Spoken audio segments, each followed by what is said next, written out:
Generally speaking, any battery that's on the CEC battery assurance list will be safe. There has been others that have come onto the market, and there has been a few cases of fires with batteries, but those are systems that aren't compliant to the new international IEC and UL battery standards. We recommend making sure that the actual batteries are compliant to the UL 1973 battery standard, and if it's an all-in-one system, compliant to the IEC 62619.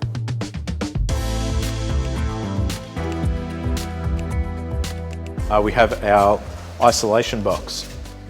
So within this actual box, we have a range of different protection devices. We've got all our AC breakers, which you see here. So this is protection for the actual system to isolate it. We have our temperature control, and also within here we have a monitoring device for the actual system, and behind here, hidden away, we've got our smart VPP functionality as well. So we find performance and safety really important, obviously for our business, but also for consumers having battery systems on their property. There's a whole range of different international and local standards that we need to comply to. We see quality as the main thing for success for our customers, but also for our business. So we've entrusted our key technology and components within the systems to be well-established and trusted brands.